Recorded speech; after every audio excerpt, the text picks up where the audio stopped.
Welcome to the Coreview Way. This is Mary, your Chief Encouragement Officer, wanting you to live with exceptional happiness and joy this holiday season. If you have joined in October and November, you know that we are working at Destressing the holidays. So once again, this December webinar will wrap up my series for Destressing the holidays, encouraging each of you to live a life filled with your dreams and desires based on your expectations and joys and happiness. So let's get started. This is a season that is filled with merriment and lots of bright lights, sugary tables, and just joy is supposed to abound us all the time. But my friend, we recognize that in our daily life, some days aren't always so merry and bright because of the holiday pace, expectations of others, overindulgences, and the list can go on. In this webinar, I will share with you how to de-stress this Christmas season so that you may enter the next year vibrant, feeling comfortable in your skin, owning your health, and your goals and dreams for the year ahead.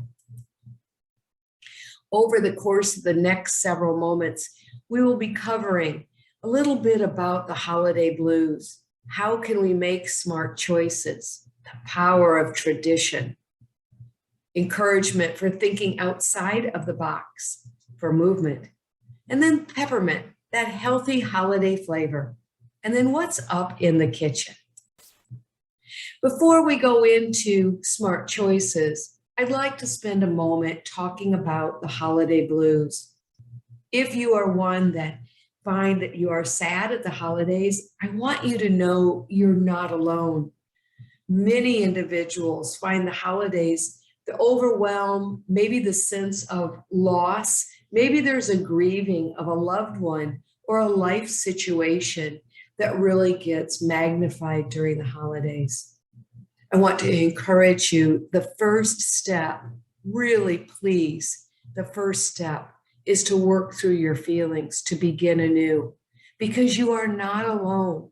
Someone else is out there just waiting to lend a hand, to assist you, to get to a more happy and comfortable space in your life. The holiday blues, they can be seasonal, but with all of the caroling going on and seeing others being very happy, there may be never-ending family demands and you're just going from place to place. The burden of extra food and gift giving may put a burden on your finances, and that causes concern. You or a loved one may be dealing with an illness at this time of giving and sharing that just adds another emotional component that leaves you feeling drained. Or maybe this is a holiday where you remember that special loved one that has gone on and passed, and there's a hole in your heart. Each of us probably can identify with one of those triggers. Some of us may find that that is a bag of sorrow and heavy emotions that makes us feel more tired than usual. We're finding we're losing interest in things that used to bring us joy, and we're living with some apathy in our life. Completely having trouble concentrating, whether it's at work or just getting out of bed or doing chores around the house. We just can't seem to focus and ever find completion, leaving us with a physical discomfort. We may be feeling more inflammation because we're eating the wrong things. And we may be just flat out avoiding others, tending towards isolating ourselves from those that may be able to lift us up. You are not alone. This is really important for us to remember. You are not alone. I encourage those of you on the call that maybe this is something you can't relate to. Take a moment and look around at your network, at your family and friends. Are you seeing any of those symptoms in someone you deeply care about? There's the reciprocal part in our relationships. Someone may have a hard time reaching out to you to express what they're feeling. When you deepen your awareness and see this nature in someone you care about, I encourage you to take the friendship, the loving responsibility, lead the conversation, work at opening that door so that individual knows they are in a trusted space. This is something that we can all take part in, even if it's just a smile at a checkout clerk who may be having a stressful day and saying the holidays are a little bit too overwhelming. So let's get into 6 smart choices. So we have a lot going on. Here it is. It's the 10th of December. Christmas is in 15 days, and the energy is starting to amp up. And you may have already been to a couple of holiday gatherings, and we all know there's a lot of yummy stuff that we don't see the rest of the year, and we nibble here and we nibble there. So avoiding overeating, we're going to go over that.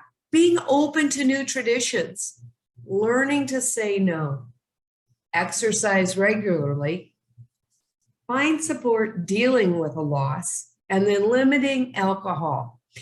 And I'm going to make one caveat on the limiting alcohol before we go on. Even if you're not an alcoholic drinker, you don't drink alcoholic beverages, you may be at a gathering where someone does. So I want you to really pay attention to some of my tips there too. It goes back into that reciprocal relationship with family and friends. All right, let's have some fun. All right, the overeating. I want us to break down how we take our food in 3 categories. And the first one is food for fuel. Oftentimes in our framing of meals, it's breakfast, lunch, and dinner. Food for fuel, I want you to reframe as the first meal of the day. So forget the term breakfast, because we all eat that first meal of the day differently. We want food that is going to create energy and boost our motivation to get on in the day, that we're going to tackle the day with excitement, enthusiasm, and anticipation. To do that, that first meal of your day should include some lean protein of some kind. My favorite go-to is Greek yogurt, cottage cheese, or eggs, but you can choose. A carbohydrate, something like ancient grains, maybe take some aromat, quinoa, flaxseed, and chia, and mix it in with your oatmeal when you make it. So cut back a little bit on your oatmeal portion and add some of those grains into the oatmeal as you cook it. And right there and then, you have a healthy carbohydrate breakfast with some healthy fat from the flax seeds and the chia seeds in particular.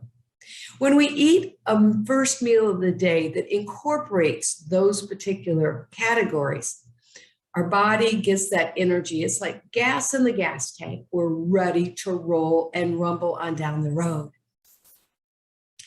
Food for recovery. This is where the holidays is going to probably derail some of us. I look at food for recovery as the last meal of the day. With holiday gatherings, the last meal of the day may be an appetizer table that is laden with lots of cheese, lots of higher dense calorie, rich types of foods, and not a lot of vegetables and not a lot of fruit, most likely. So let's think through this, okay? First of all, try and end your eating in the evening 2 hours before you go to bed. Drink plenty of water, not only all throughout the day, but before you go to that holiday table. Make sure that you are having a big glass of water, and then go ahead and have another glass of water at the end of the meal. Try and do smaller portions. Now, sometimes we go to the appetizer tables and we get the little 4 or 6 inch plate, and sometimes they're putting out more like an 8 or a 10 inch plate. Keep in mind that smaller portions does not mean smaller portions to fill the entire face of that plate, okay? Be really mindful. A healthy portion of cheese would be like 2 cubes of cheese. Think about different size of material items such as dice or a deck of cards, things like that, to try and reduce the portion. So yep, when you're going to the cheese plate, just say, I ate 2 cubes of cheese tonight, but don't beat yourself up if you ate 6 cubes of cheese that night, okay? So try and aim with an intention, with a plan that you just, when you go to that plate, go to the appetizer table, you've already set a mental little trigger in your head that I am going to focus on smaller portion sizes tonight. And then truly an evening constitutional.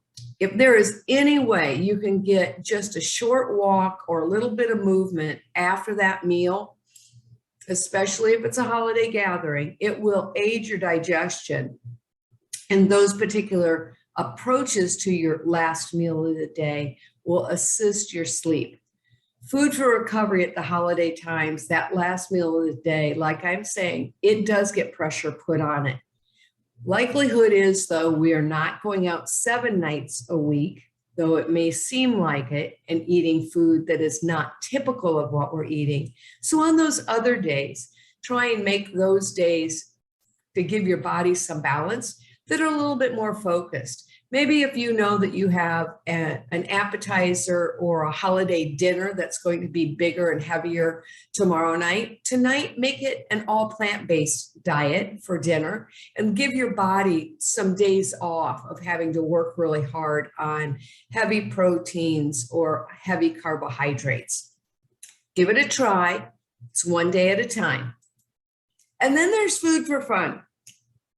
The holidays has a lot of fun food, right? And I want you to keep in mind, food is not designed, it shouldn't be demonized. There isn't such a thing as good and bad foods.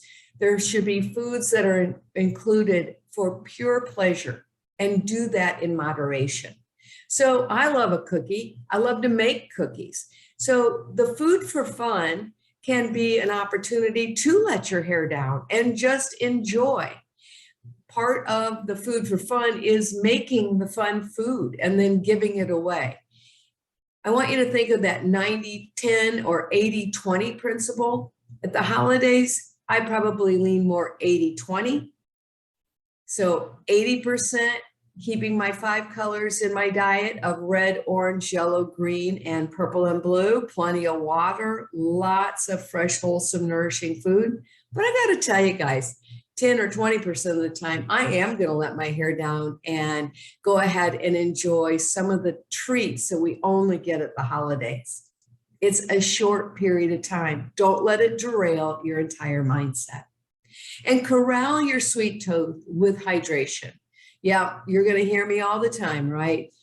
Hydrate, hydrate, hydrate. First, start your morning out with that glass of water first thing when you get up, because you've been dehydrating during your sleep. And so the body needs to have that refreshing glass of water first thing when you get up in the morning. Keeping a consistent glass of water next to your sink all throughout the day. So every time you go there, drink it down, fill it up, leave it full. Don't leave an empty water glass next to your kitchen sink. But when you're having food for fun and you're at your holiday gatherings, make sure, please, that there is some water at access. Your host and hostesses will always provide that. But also remember, when you're hosting, that you also are having a pitcher of water out next to the dessert table is where I would put it. But when we are having food for fun, we are improving that overall health and well-being, that mindset. There's an emotional connection to having the cookie that grandma made when we were little tiny humans.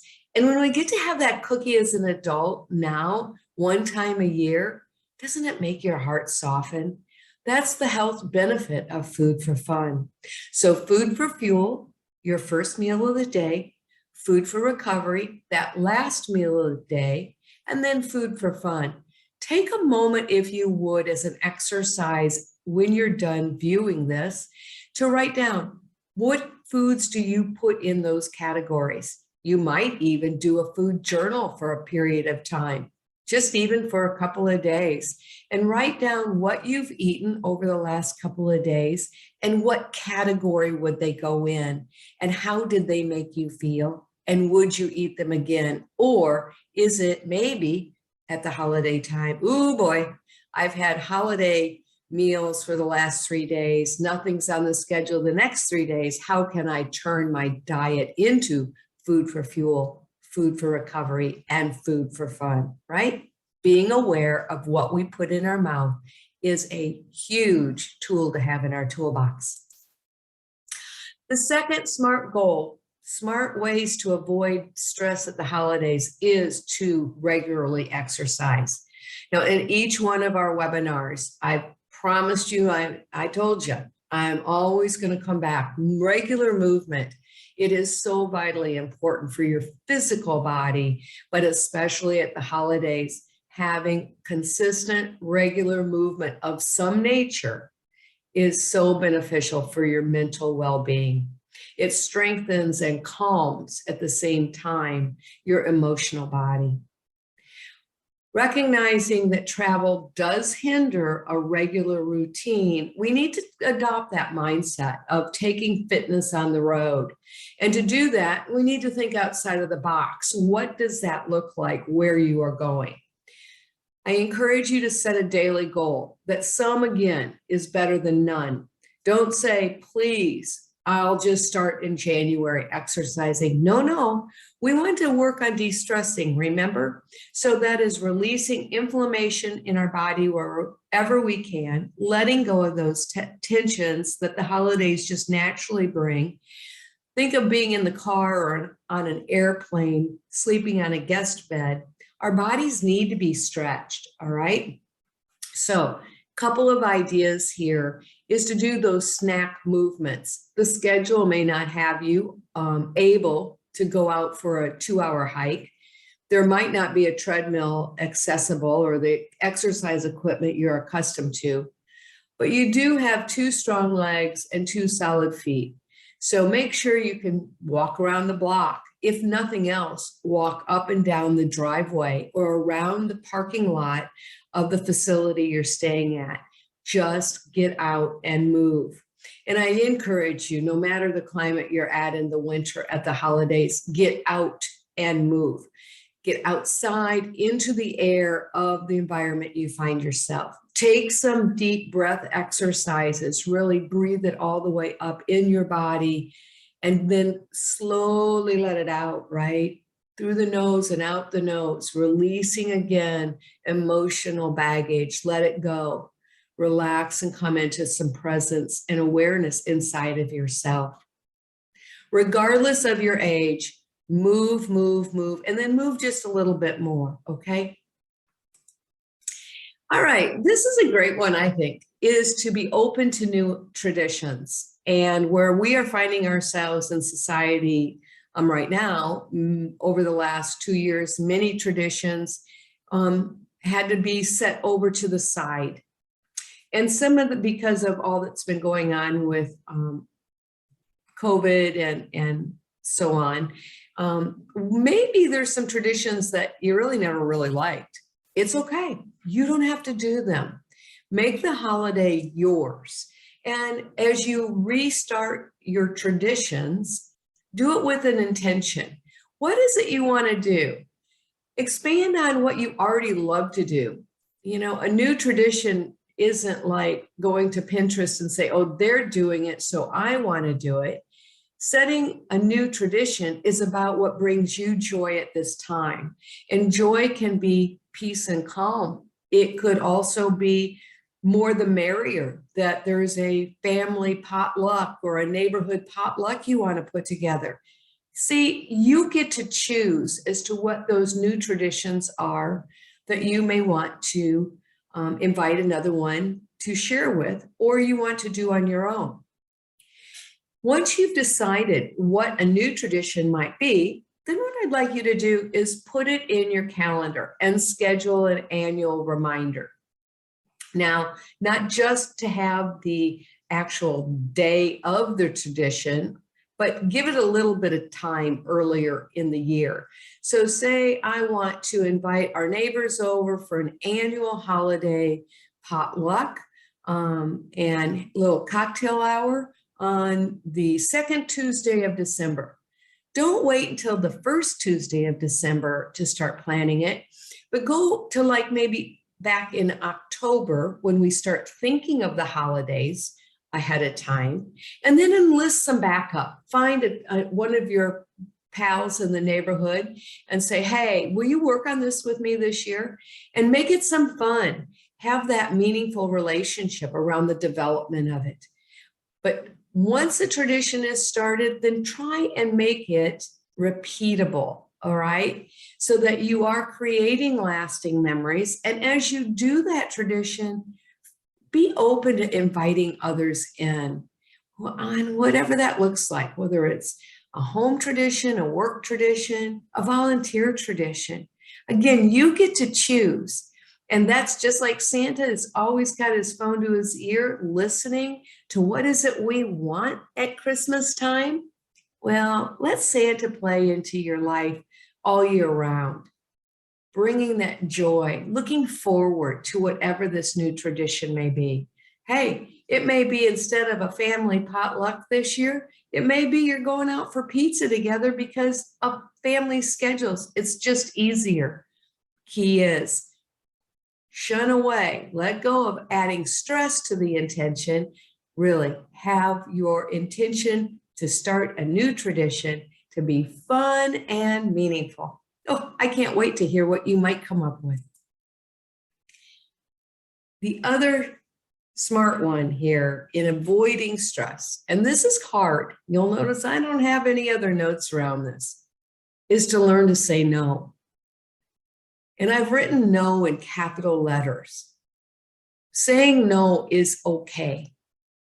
What are you doing to fill yourself up at this time of the year when there are a lot of managing schedules and personalities and emotions? Reminding ourselves that we come first, our personal well-being comes first, means that there are times we need to say no to ourselves first. Remember when you use the word no, if you will, you're not, though you're expressing no to another, you're saying yes to yourself. So again, it's a reciprocal relationship of love and self-care when you make sure we're taking time to take care of ourselves and our personal needs instead of showing up for all the times that other people need us. You'll be better for it. You'll show up to the next event, the next dinner out, the next friend conversation, feeling more comfortable if at times you have said, no, I need to take some time for myself. And what you do when you take time for yourself, again, is up to you. When you're feeling drained, keep in mind when we went back in the very beginning of the presentation and talked about the holiday blues and the overwhelm and feeling sad, sometimes those holiday blues are because we've just overextended ourselves and we're just plain out tired. Allow yourself to take a nap. Allow yourself to take a hot bubble bath instead of going to a cocktail party. Allow yourself to pick up the phone and talk to that friend for a moment as a holiday gift instead of racing an hour away to meet them for a conversation if it isn't just making you feel like it's going to be good. Your health, your safety, and your well-being is number one. It's paramount. And that's what sets us up for success for the next day, right? Each activity that we take in a singular day not only is for the pleasure and enjoyment of successfully living within our fulfillment of that day, but we're setting ourselves up to be better the next day. So at times, my friend, the word no is really the saying of yes, I love you to yourself. If you're finding that you are blue and that you're just not coping well with a sense of loss at the holidays. Again, I remind you, you are not alone, and there are those that are there to assist you, but first you do have to reach out. I know in today's world, our emotional and mental health may make it difficult for another to reach out.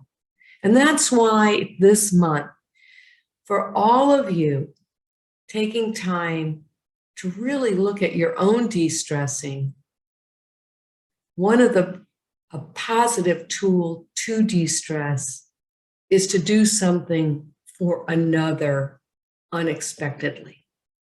And so this is where I encourage you, if you're feeling great, you're happy, you're joyful, be cautious on how you express that around someone who is finding loss and not coping well. Tone it down just a little bit, but then reach out to that person and ask some open-ended questions. It may be as simple as, how can I support you at this time? I'm here. I'm here. Yeah, just those two words, I'm here, can be a lifeline to another. At the holidays, share your empathy and your compassion for another is a great gift to give, but I have to say, it's a great gift to receive for one who really needs that. Journal your feelings. Yep. As you are dealing with sadness, grief, again, it may be the loss of a parent, a loved one, a special friend, or it may be the loss of a job. You've relocated and you don't know anyone in your new town yet. Take a journal out. It can be just a simple piece of paper. It doesn't have to be a book, but write down what your feelings are. Put words to those feelings. Allow the brain to have that experience, to read in your writing what the inner dialogue is going on in your head. It will help. Trust me. It is another good tool to have in your toolbox. And then volunteer. If you can find some way to light up another's life that you don't know, it's sharing that compassion for all mindset. It brings the giver of that volunteering a lot of personal joy when we see that our actions have changed the course of a moment in another's day. Yeah, be compassionate for that person. Share your smile, share the light in the eyes. You can share dollars, but it doesn't have to be money. Personally, I think it's the human touch, the human connection of being physically in another space with a person that you're doing something for or with is a great gift. The holiday time de-stressing is about giving and receiving. And the best giving and receiving, in my opinion, is the non-material. So volunteer, and that will help you deal with your own emotional suffering at that particular time. Do something fun. In doing something fun, maybe you just stand in front of the mirror and laugh at yourself. Or maybe you go out and you buy yourself a new sweater that you are only going to wear on Christmas Day because it makes you smile. But that's the bottom line, friend. When you're dealing and looking for support, support yourself by doing something fun. Small steps, one step at a time, and then it will help ease the stress and the anxiety of the time. And then invite another to share a meal. Yeah, a neighbor, a coworker, a family, whomever that is close to you, invite them to share a meal and to bring one of their favorite dishes. You make your favorite dish and invite the other to bring and make their favorite dish. Or even if it's a favorite meal they want to get carry out from a restaurant, really, who cares? But when we are feeling blue, and we're having a difficult time sharing food with another, sitting at a table, having conversation, again, physically present with another is key to de-stressing this holiday. Limiting alcohol. Yep. It is easy at this time of the season to, no different than the meatballs and the cheese platters, to over imbibe in alcohol, if that is your beverage of go-to when you go somewhere. And it seems that it's around us all the time anymore. Wine and beer available, and you're going from party one night to the next party the next night and to the next party the next night. A couple of tips here that I'd really like you to take in, because remember, my goal for you as your encouragement officer is at the end of December, going into January, I want you to feel still comfortable in your skin. I'm not promising you you're not going to gain a couple of pounds over the next couple of weeks. No, I'm not. And I'm not saying that you might not over imbibe and hopefully safely at an outing. I don't know whether you will or whether you won't, but let's just say we can still manage this so it doesn't impact us with such negativity. And that then January is like, oh my gosh, now what? Now I have guilt and fatigue that I overdid it during Christmas. So drinking water, drink a glass of water before you go to your gathering, always. And then I'll say if you're a wine drinker, two things: sipping with moderation and cutting down on the pour is the number one. And then when that's done, before you add more wine to that glass, if that's what you're going to do, then drink a glass of water in between that glass of wine, all right? Pouring your own beverages is smart. And even if you're at a beverage bar and they're pouring your wine, it's okay, gang, for you to say to the bartender, to the server, I only want half a glass. And you go ahead and tell them, only pour it to here. It's okay to do that. You have control over what you put in your mouth. I encourage you to really remember that you have control what you are putting in your mouth. Only you do. So whether it's with alcoholic beverages or calorie-laden foods, you are the one that is in power here. Please use your power to your own well-being. When we are talking and drinking, it can be really easy to, we talk, we drink, we talk, we drink. Slow it down. So practice with when you're drinking your water before you go to the party, just like looking at portion control on your appetizer plate. See if you can sip slower through a glass of water and practice that measure, so that if you're nervous or excited at your gathering, you slow it down. Keeping in mind that if you are providing mixers, if you're the host or hostess, or ask your host or hostess, do they have low-calorie mixers? You know, that's another place that we pick up a lot of calories during the holidays that are empty calories, is through the beverages we consume. So adding sparkling water or like an eggnog, I know it'll be a little thinner, but use low-fat milk instead of heavy cream or whole milk. Keeping in mind that when we're at our gatherings, two things: you are enough. It's not what you're holding in your hand to eat or drink that makes you more special. You already are special. So don't lose sight that you have everything inside of you and you are enough. And that is the true remembrance, the true meaning of the gathering. It's the shared time. It's not the consumption, not the collective consumption that the table has to be empty when you leave, or the bottle of wine has to be empty when you lay your wine glass down. It's the conversations. So in all of these smart choices, let us not lose sight that the purpose of the gathering is shared time with people that we care about, celebrating this holiday time of year.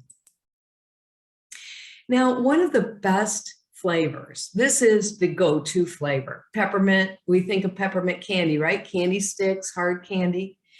The holidays have a lot of aromatic delightfulness in it. You know, the nutmeg and the eggnog, the richness of that. You have, again, you still have pumpkin spices going on. You have cookies made with molasses.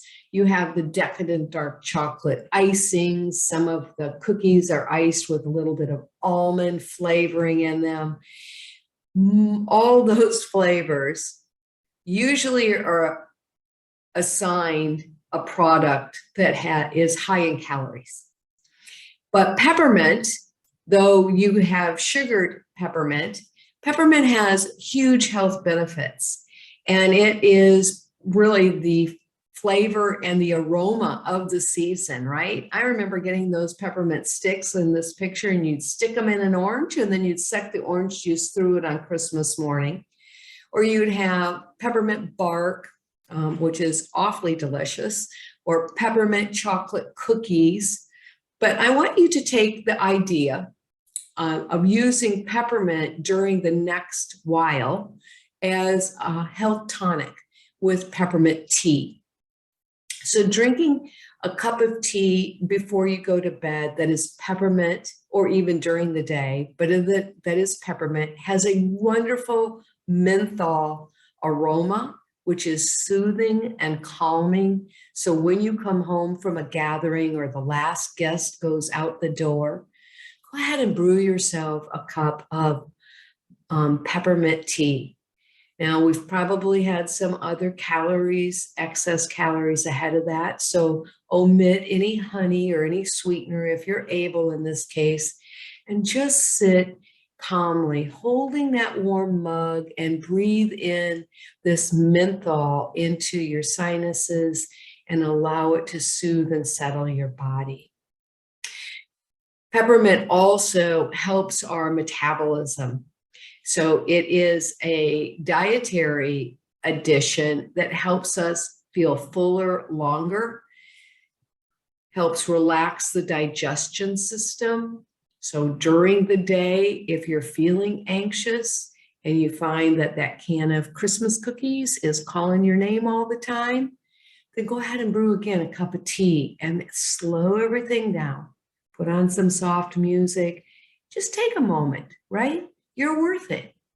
And then one of the other benefits of peppermint is it stimulates our brain, brings more clarity, more focus and attention to what is important. So when we have mental clarity, we crowd out, we're able to push away some of those self-limiting beliefs that can raise their ugly head during the holidays, feeling us less than enough. And remember, you are enough.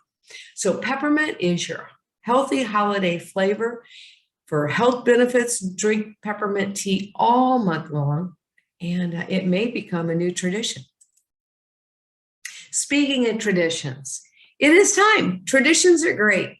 What is a tradition? I talked about it a little bit earlier, but traditions can be like little wrapped up presents of the past, and they connect you to the people or memories you love most. So maybe your grandfather is no longer with you, but he loved to do a particular thing at the holidays, whether it was to send you a gift when you first moved into your new house, or whether it was to do some old-fashioned Christmas caroling or a stroll around a museum, whatever it might be. And I just share those types of examples. But as you're looking at your own traditions, what makes them to be those little packages that you just, when you do them, you just feel like you just won the lottery, that life is just great. Now, cookies and cookies and cookies galore. This is the season of cookies, and I, as your retired sugar peddler, now Chief Encouragement Officer, for those of you that don't know, I am a retired professional baker.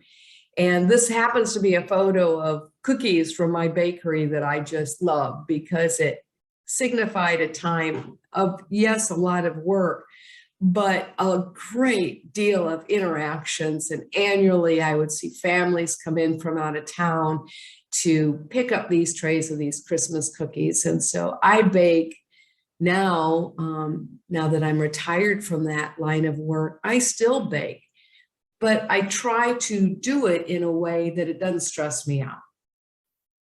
So I'd like to give you just a couple of little tips around if you are a cookie baker, or if you're the receiver of cookies galore from other people. How do you do it so that you just don't sit down and gobble them all up? Because then that's not going to make us feel very comfortable in our skin, right? If you're the baker, a couple things. One, you don't have to ice them all at one time. Go ahead and make a batch or two of whatever your favorite cookies are, and then freeze them uniced or freeze them in small packages, right? To have pull out later in the year. Here's the thing I believe is that people are given, so they make and then they are given so many sweets at the holiday time that we do easily overconsume. The freezer is your friend. The freezer was not designed in your refrigerator only to store ice cream or to make ice for you. It is an opportunity for it to be a partner in your health plan so that you can enjoy the foods you enjoy in moderation, but without over consuming. And so you can do it two ways. One, either go ahead and bake off the cookies or freeze the cookie dough so that the baked cookie is not a temptation. You know what triggers you live with, of like if you know if there is a bag of cookies ready to be pulled out of the freezer and you're feeling a little anxious, you're just going to go grab a couple.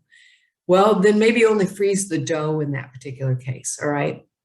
I also like to use the freezer as my holiday baking partner because I like to give cookies on a regular basis.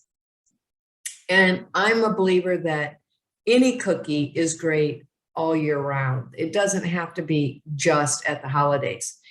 So holiday cookies are a real treat to pull out again at Easter, any of our holidays, Mother's Day, Father's Day, and just kind of bring out a few of them and add them to what other desserts may be being made at that time.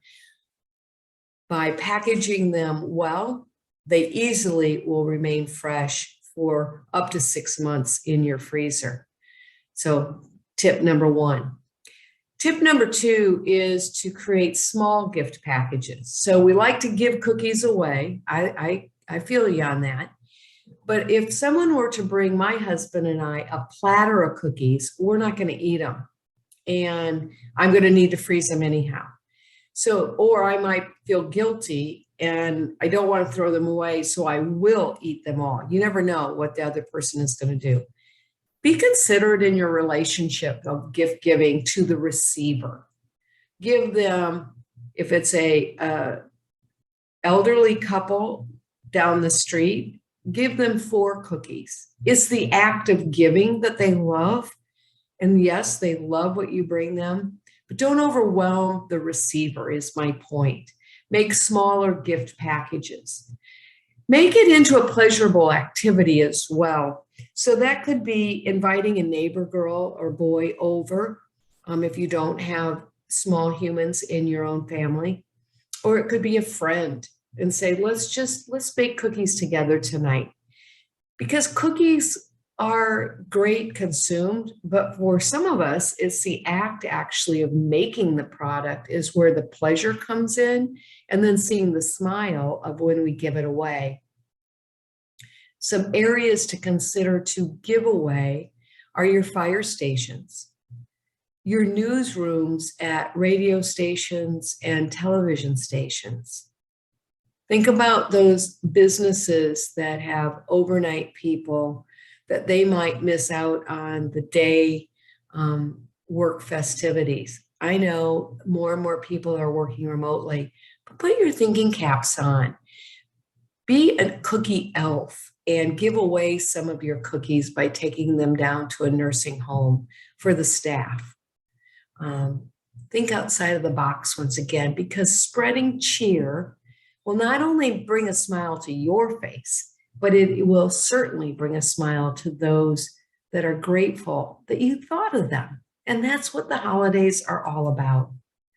All right, gang, this is drawing it to a close for the Coreview Way Holiday De-Stressing webinar series. And I want to just give you high praise and kudos. Remember, investing in your best self is your gift to give, right? No one else's. Investing in yourself. So if you're living with any self-criticism right now, I encourage you to ease up on it. Allow for moderation during this season. Yep, remember the 90-10 or 80-20 principle? Start to journal. Be aware of what's going in your mouth. Be aware of where you're finding movement. And it might not be exactly where you want it to be. That's okay. You're setting yourself up for tomorrow. And moderation is key in all of this to letting go of stress. None of us are perfect. And if we're aiming for perfection, then that's another time we should use the word not today, no way. I know I'm not perfect. I'm going to enjoy today in moderation to the best of my abilities. Well, I do wish you a very, very happy holiday. And my wish for you is that you live with ease, enjoying the year ahead, healthy, happy, and whole, surrounded with much love and laughter. I love you tons, folks. I am so grateful and humbled that you've chosen to follow along this last 3 months on the Coreview Way, de-stressing the holidays, beginning with Halloween, moving into Thanksgiving, and now Christmas. May your new year be bright, and I look forward to engaging with you again in the future real soon. Keep in mind, you can find out more about my work at thecoreviewcoach.com or thecoreviewway.com. I'd love to have you follow me on Facebook under the Coreview Way.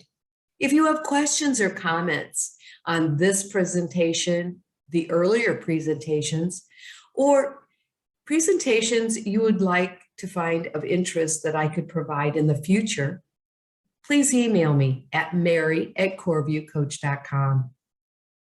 I did write a book back in 2019, These Hands of Mine, and it is available on Amazon.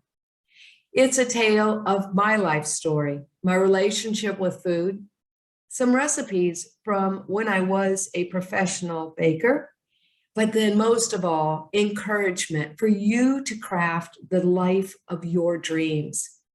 Keeping in mind that each age we are able to discover more about the path between our fork and feet. Take care, all. I love you tons, and we'll be in touch.